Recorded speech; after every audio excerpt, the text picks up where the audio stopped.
এ বাংলাদেশ ইসলামী ছাত্র শিবির ঢাকা বিশ্ববিদ্যালয় ইফতার আয়োজন করতেছে এই মাসে। প্রতিদিন তারা ইফতার করা 3 লক্ষ টাকা খরচ করে। কয় লক্ষ? এখন ছাত্র দলের নেতা গতকাল বলেছে যে শিবির ইফতার করায় প্রতিদিন 3 লক্ষ টাকা, তার মানে 30 দিনে 90 লাখ টাকা। এত টাকা তারা পাইলো কোথায়? মানে ওরা চিন্তা করছে কে আমরা তো টেন্ডারবাজি করি, চাঁদাবাজি করি, শিবির তো চাঁদাবাজি কর না, টাকা পেলো কই? কথা কর না কে? আমরা পরিষ্কার করে নেতাকে বলতে চাই, শিবির চাঁদাবাজি করে নাই, শিবির টেন্ডারবাজি করে নাই, অস্ত্র ধরে টাকা উত্তোলন করে নাই। শিবির কোথায় টাকা পায় কাউকে প্রশ্ন করতে হবে না। তাদের সংবিধানের দিকে লক্ষ্য করো, গঠনতন্ত্রের দিকে লক্ষ্য করো, পরিষ্কার লেখা আছে শিবির নিজেদের টাকা দিয়ে চলে। স্পষ্ট লেখা আছে শিবিরের জনশক্তি, সমর্থক, কর্মী, সাথী, সদস্য, তারপরে শুভাকাঙ্ক্ষী যারা শিবিরকে ভালোবাসে। 1977 সালের 6 ফেব্রুয়ারি শিবির গঠন হয়েছে। এতদিন যারা শিবির করে করে বিদায় নিয়ে চলে গেছে, কেউ চাকরি করে, কেউ ব্যবসা করে, যারা বিদায় নিছে তারাও শিবিরক টাকা দান করে। আর যারা শিবির করে প্রত্যেকেই প্রতিটা মাসে কেউ 10 টাকা, কেউ 20 টাকা, কেউ 50 টাকা নিজেরাই টাকা দেয়, নিজের টাকা দিয়ে সংগঠন চলে। আল্লাহ আকবার কর। আর 3 নম্বর হলো এই সংগঠন যতগুলো প্রকাশনীয় আছে, আপনার কিশোর কণ্ঠ, ছাত্র সংবাদ, তারা যতগুলো পত্রিকা বের করে সেখান থেকে টাকা আসে, ওই টাকা দিয়ে তারা চলে। তারা চাঁদাবাজি করে ইফতার করে না। আমি চিন্তা করি ক্যারে এদের তো আরো উচিত ছিল, ক্যারে শিবির ইফতার করাচ্ছে 3 লাখ দিয়ে, আমরা তো বড় দল 6 লাখ দিয়ে করাবো। কিন্তু ওরা সেই চিন্তা না করে গবেষণা করতেছে টাকা পেলো কোথায়। আরে ভোকার দল, ইফতারের জন্য টাকা টেনশন করা লাগে না। একটা লোক যদি বলে আমি ইফতার করাবো টাকা দাও, লক্ষ লক্ষ টাকা মানুষ দিয়ে দেয়। তার কারণ ইফতার তো রাজনৈতিক প্রোগ্রাম না, ইফতার হলো ধর্মীয় প্রোগ্রাম, রসুলের সুন্নাহ। একজন ব্যক্তিকে ইফতার করালে সমপরিমাণ রোজাদারের সওয়াব আল্লাহ আমুল নামার মধ্যে দেয়। সুতরাং বলতে চাই, ষড়যন্ত্র করে লাভ নেই, হিংসা করে লাভ নেই। ভালো যারা কাজ করে শিবিরকে দেখে ভালো কাজ করা শেখো, বিরোধিতা করতে গিয়েও না। কথায় কথায় রাজাকারের ট্যাগ লাগাইও না। রাজাকার স্লোগান দিয়ে হাসিনা পলে গেছে, শাড়ি পর্যন্ত ভালোভাবে পড়তে পারেনি। এ কথা কর না গা। হেলিকপ্টারে চড়ে পালিয়ে গেছে, 10 সেকেন্ডের একটা ভিডিও আছে, দেখছেন না? ওই ভিডিও দেখে মনে হচ্ছে উনি 16 বছরের প্রধানমন্ত্রী হাসিনা না, আপনাদের নন্দীগ্রামের কাজের মেয়ে সকিনে। কথা কর না গা। ওর শাড়ির কুচিও ঠিক নাই, আসুলও ঠিক নাই, তার মানে বোঝা যায় পালানোর আগে মনোযোগ দিয়ে শাড়িটাও পরতে পারেনি। গণভবনে 14 প্রকারের তরকারি রান্না করছে, গোস্ত, ইলিশ মাছ ভুনো রেডি। আল্লাহর কি কামালা, খাবার পর্যন্ত টাইম দেয়নি। এ ধরে বলেন এগুলো কার খেলা? আল্লাহ আকবার বলেন। এ নন্দীগ্রামের মুসলমান গভীর মনোযোগ। একদিকে ফরজ গোসল বাকি, আর একদিকে 3 ওয়াক্ত ফরজ নামাজ কাজা। আল্লাহ এত বেশি রাজি খুশি হলো, জান্নাতি ফেরেশতা পাঠায়া গোসলের ব্যবস্থা করে দিল।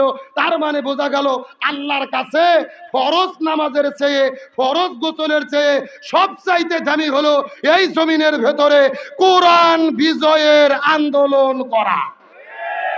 এই জন্য আল্লাহর কোরআন বলেছেন, ওমা ওয়াসাইনা বিহি ইব্রাহিম ওয়া মুসা ওয়া ঈসা আন আকিমুদ্দিন ওয়ালা তাতাফাররাকু ফি। হে বগুড়ার মুসলমান গভীর মনোযোগ।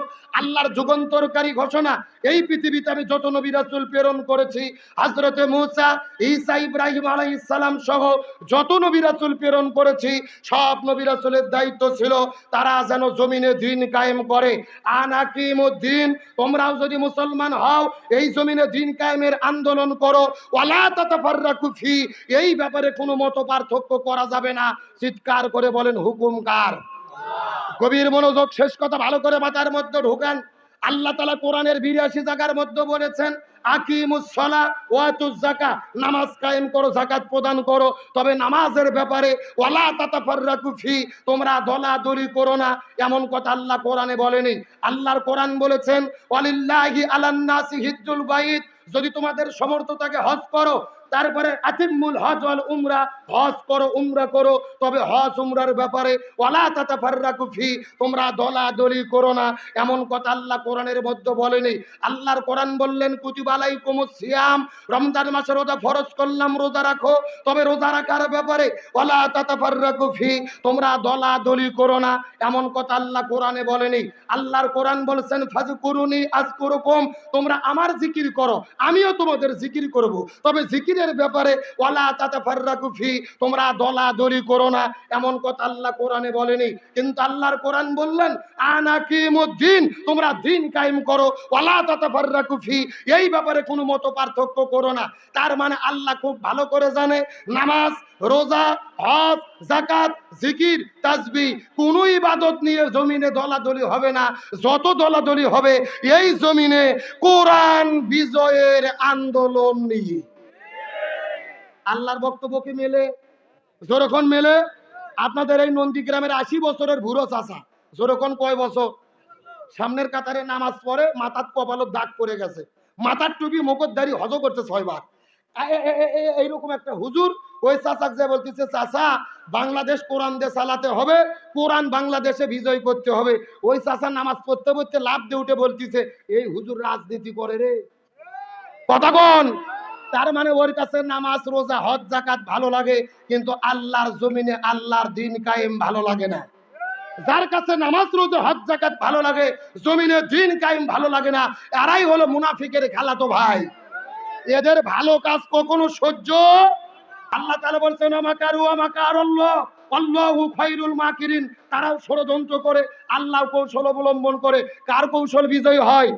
সুতরাং ইসলামী আন্দোলনের বিরোধিতা করে একদল কোনো মতো হেলিকপ্টার চড়ে পালিয়ে গেছে, আবার নতুন করে যারা ইসলামের বিরুদ্ধে দাঁড়াবে তারা হেলিকপ্টারে চড়ারও সময় পাবে না।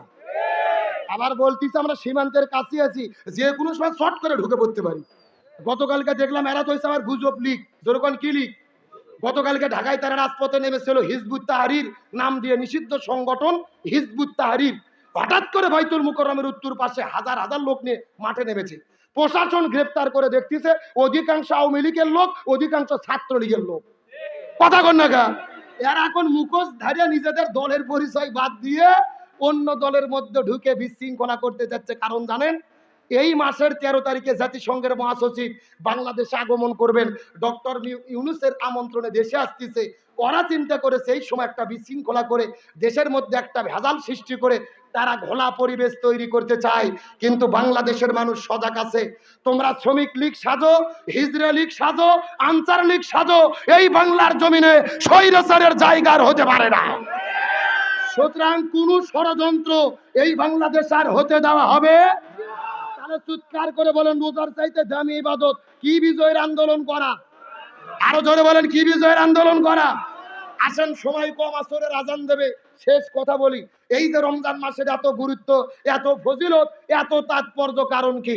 আল্লাহর কোরআন বলেছেন শাহরু রমাদান আল্লাযী উনজিলা ফীহিল কোরআন হুদাল লিন-নাস ওয়া বাইয়িনাতিম মিনাল হুদা ওয়াল ফুরকান। রমজান মাসের সম্মান হতো না যদি না এই মাসে কোরআন নাজিল করা না হতো। সুবহানাল্লাহ বলেন। তাহলে বোঝা গেল রমজানের রোজার গুরুত্ব কিসের কারণে? আরো জোরে বলেন কিসের কারণে? এখন বলেন তো পৃথিবীর মধ্যে সর্বশ্রেষ্ঠ রসুলের নাম কি? মুহাম্মদ রাসূলুল্লাহ সাল্লাল্লাহু। এখন বলেন তো আমাদের নবী কেন শ্রেষ্ঠ নবী হলো? ইন্না আনজালনাহু ফি লাইলাতিল কদর। তার কারণ আমার রাসূলের উপরে আল্লাহ কোরআন নাযিল করেছেন ইন্না আনজালনা ইলাইকাল কিতাব বিল হাক্কি লিতাহকুমা বাইনান নাস। হে রাসূল, আপনার প্রতি কোরআন নাযিল করেছি, কোরআন দিয়ে বিচার ফায়সালা করবেন। তার মানে আমাদের নবী শ্রেষ্ঠ নবী হতো না যদি না নবীর উপরে কোরআন নাযিল না হতো। তাহলে বলেন তো কোরআন যদি শাবান মাসে নাজিল হতো কোন মাসের দাম হতো? আমার কথা কি বুঝতেছেন? তার মানে বোঝা গেল সম্মান আসলে রমজানের না, সম্মান হলো কোরআনের। সম্মান আসলে নবীর না, সম্মান হলো কোরআনের। এখন বলেন পৃথিবীর সর্বশ্রেষ্ঠ রাতের নাম কি? লাইলাতুল কদর। সর্বশ্রেষ্ঠ রাতের নাম কি? ইন্না আনজালনাহু ফি লাইলাতুল কদর। লাইলাতুল কদর হাজার মাসের চাইতে উত্তম কারণ হলো এই মাসে আমি কোরআন নাজিল করেছি। তার মানে বোঝা গেল রমজানের গুরুত্ব কোরআনের কারণে, লাইলাতুল কদরের সম্মান কোরআনের কারণে, নবীর সম্মান কোরআনের কারণে। কোরআন যদি না থাকে, এই কোরআনকে যদি সম্মান না করি, রোজার সম্মান করে চায় না বসার কোনো লাভ নাই। এখন আপনাদের মনের মধ্যে প্রশ্ন, আপনাদের প্রশ্ন করি, আপনাদের এই যে নন্দীগ্রাম, এই গ্রামের নাম কি? তেঘর। আচ্ছা, তেঘর গ্রামের আপনার 300 জন মানুষ বিয়ের বাড়িতে গেছেন, বিয়ে খাইতে, বর কয়টা? কথা কোন, বর কয়টা? এখন একটা বরের সাথে বিয়ে খাইতে গেছেন, বিয়ের বাড়ি যাওয়ার পরে বড় কাচ্চা মতো দড়ি দিয়ে বাঁধিছে, আপনাদেরকে বলতেছে মুরগি রোস্ট, গোস্ত ভুনো, বিরিয়ানি রেডি, আপনারা খান। খাবেন? আপনাদের সম্মানিত করলে কি সম্মান নেবেন? তার কারণ আপনারা 300 জন সম্মান কার কারণে? বরের কারণে। তাহলে বোঝা গেল যেরকম বরের কারণে 300 জন বরযাত্রীর সম্মান, একই রকম কোরআনের কারণে রমজান মাসের সম্মান। এখন আপনি কোরআনকে সম্মান না দিয়ে সারা বছর রোজা থেকে আপনার আজও আর মরিয়ম খেজুর খেয়ে লাভটা কি? এখন আপনাদের মনের মধ্যে প্রশ্ন থাকতে পারে, হুজুর কোরআনকে কেমনে সম্মান করব? জানার দরকার আছে না নাই? গভীর মনোযোগ, সময় শেষ। কোরআনকে যদি সম্মান করতে চান, কোরআনের হক হলো 4টি। চিৎকার করে বলেন কয়টি? 1 নম্বর কোরআন পড়তে হবে, 2 নম্বর কোরআন বুঝতে হবে, 3 নম্বর কোরআন নিজে মানতে হবে, 4 নম্বর কোরআনের বিধান জমিনে বাস্তবায়ন করতে হবে। গভীর মনোযোগ, মুখস্থ করেন। কোরআনের হক হলো 4টি। 1 নম্বর কোরআন পড়তে হবে, 2 নম্বর কোরআন বুঝতে হবে, 3 নম্বর কোরআন নিজে মেনে চলতে হবে, 4 নম্বর কোরআন জমিনে বাস্তবায়ন। এখন ভালো কথা করছি, মুখের মধ্যে ঢুকান। আপনি যখন কোরআন পড়বেন আপনার কোনো বিপদ নাই। আপনি যখন কোরআন বুঝবেন আপনার কোনো বিপদ নাই। আপনি যখন কোরআন নিজে নিজে মেনে চলবেন আপনার কোনো বিপদ নাই। যখনই বলবেন বাংলাদেশে কোরআন কায়েম করতে চাই, আল কোরআনের আইন চাই, সৎ লোকের শাসন চাই, তখনই আপনার 14 শিখে জেলের মধ্যে ঢোকা লাগবে। আরো ধরে বলেন। তার মানে বোঝা গেল কোরআন পড়লে বিপদ হয় না, কোরআন বুঝলে বিপদ হয় না, কোরআন নিজে মেনে চললে বিপদ হয় না, কোরআনের সমাজ গঠনের আন্দোলন করতে গেলে বিপদ হয়। আমার নবী যতদিন কোরআন পড়েছে নবীজির বিপদ ছিল না। নবীজি যতদিন কোরআন বুঝেছে নবীজির বিপদ ছিল না। নবীজি কোরআন নিজে মেনেছে, নবীজির বিপদ ছিল না। যখনই নবীজি বলেছে কোরআন দিয়ে রাষ্ট্র পরিচালনা করতে চাই, তখনই নবীজিকে মক্কা থেকে মদিনায় হিজরত করতে হয়েছে, 3.5 বছর জেলে বন্দী থাকতে হয়েছে, নবীজিকে শিবা আবু তালিবে যেতে হয়েছে, উহুদের ময়দানে দন্দন মুবারক শহীদ করতে হয়েছে। নবীর ইতিহাস 1400 বছর আগে বাংলাদেশের দিকে লক্ষ্য করেন। কোরআনের পাখি শহীদ আল্লামা দিলওয়ার হোসেন সাইদি। আল্লামা সাইদি যতদিন কোরআন পড়েছে কোনো বিপদ ছিল না। আল্লামা সাইদি কোরআন বুঝেছে, কোনো বিপদ ছিল না। আল্লামা সাইদি নিজে নিজে কোরআন মেনেছে, কোনো বিপদ ছিল না। যখনই আল্লামা সাইদি বলেছে বাংলাদেশে আল কোরআনের আইন চাই, সৎ লোকের শাসন চাই, কোরআন দিয়ে বাংলাদেশ চালাতে হবে, পার্লামেন্ট চালাতে হবে, তখনই আল্লামা সাইদিকে 13 বছর জেলে বন্দি রেখে ইনজেকশনের সিরিজের মধ্যে বিষ ঢুকাইয়া আল্লামা সাইদিকে হত্যা করা হয়েছে। তার মানে বোঝা গেল কোরআন পড়লে বিপদ হয় না, কোরআন বুঝলে বিপদ হয় না, নিজে মেনে চললে বিপদ হয় না, কোরআন কায়েমের আন্দোলন করলে বিপদ হয়। এখন রোজার মাসে রোজা তো ঠিকই রাখেন, রোজা যেই কারণে সম্মান কোরআনের কারণে, ওই কোরআনের হক আদায় করতে কি আপনারা রাজি আছেন? জোরে বলেন রাজি আছেন? যারা কোরআন পড়তে পারেন না কোরআন পড়ার থেকে শেখা শুরু করেন, যারা পড়তে পারেন বোঝা শুরু করেন, যারা বুঝতে পারেন আমল করেন, যারা আমলও করেন কোরআন বিজয়ের আন্দোলন করতে। আপনারা কি রাজি আছেন? এখন কোরআনের হক আদায় করতে গেলে যদি ঘর বাড়ি ছাড়া লাগে রাজি আছেন? জেলে যাওয়া লাগে রাজি আছেন? যদি ফাঁসির দড়িতে ঝোলা লাগে রাজি আছেন? সুতরাং আজকের প্রোগ্রামের শপথ, কোরআনের 4টে হক, কোরআন পড়বো, কোরআন বুঝবো, কোরআন দিয়ে জীবন গড়বো। এই বাংলার জমিনে কোরআন বিজয়ের আন্দোলনের জন্য ইসলামী আন্দোলনের কর্মী হয়ে কোরআনকে বিজয়ের পক্ষে কাজ করতে কারা কারা শপথ নিতে রাজি? দুটি হাত আল্লাহকে ধরে দেখান।